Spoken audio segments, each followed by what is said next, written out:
বউয়ের ফ্যামিলি ওই সাইড থেকে আমাকে প্রশ্ন করেছে, এটা কি আসলে সত্যি? আমি তখন কোথায় যাব? আজকের ব্রেকিং নিউজ, হঠাৎ লাইভে সাকিবের কাছে সন্তানের স্বীকৃতি চাইলেন পূজা চেরি।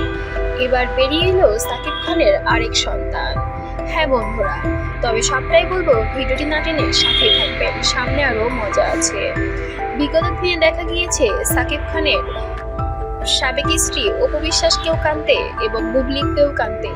এবার আমরা দেখবো পূজা চেরিকে। সাকিব খানের অপু বিশ্বাসের সঙ্গে একটি সন্তান আছে এবং বুবলির সঙ্গেও তার একটি সন্তান আছে। এবার নতুন করে তৃতীয় সন্তানের বাবা হলেন সাকিব খান।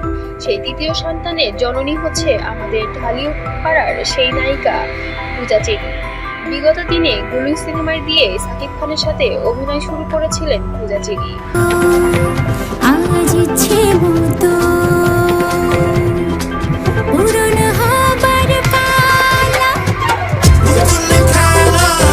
তবে অভিনয় চলাকালীন সময়ে পূজা চেরির সঙ্গে অন্তরঙ্গ মুহূর্তে জড়িয়ে পড়েন ঢালিউড কিং সাকিব খান এবং সেখানেও সে একটি সন্তান রেখে আসে।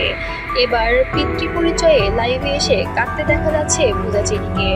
বিগত দিনে বুবলি এবং অপুর মতো এবার পূজা চেরিকেও কাঁদতে হলো সন্তানের পরিচয়ের জন্য। তবে গুঞ্জন শোনা গিয়েছে যে বিগত দিনে গুলু সিনেমার সময় সাকিব এবং পূজার প্রেমের কারণে বুবলির সঙ্গেই নাকি সাকিবের বিচ্ছেদ হয়েছে, এমনটাই গুঞ্জন শোনা যাচ্ছিল। সন্ধানী মানুষরা এটা করেছে, এতগুলো নায়িকা থাকতে বা এত মানুষ থাকতে শুধু পূজার নামটা আসলো কেন, জড়ালো কেন সাকিবের সাথে? এই যে কাজ করেছি এবং আর দেখেন সাকিব ভাই, যেটা আমি অনেকক্ষণ ধরে বলার চেষ্টা করছিলাম পাড়ায়, তবে আসলেই কি সেটা গুঞ্জন নাকি সত্যি জানতে হলে অবশ্যই ভিডিওটি সম্পূর্ণ দেখবেন।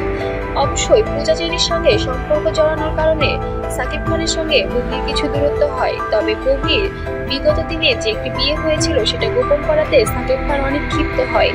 যে দূরত্ব হয় তাদের মাঝখানে, এই দূরত্বের সময়টাই পূজা চেরি সুন্দরভাবে সাকিবের সাথে সংসার তৈরি করে ফেলে এবং সেই সংসারে একটি সন্তানও হয় এবং সেই সন্তান সাকিব খান আনতে চায়নি, কিন্তু পূজা চেরি চেয়েছিল তাদের একটি সন্তান হোক এবং সেই আগের ঘটনায় পুনরাবৃত্তি হচ্ছে পূজা চেরির সঙ্গেও। বিগত দিনে অপু এবং বুবলিও কেঁদেছিল সন্তানের পরিচয়ের জন্য, এবার পূজা চেরিকেও কাঁদতে হচ্ছে নতুন করে।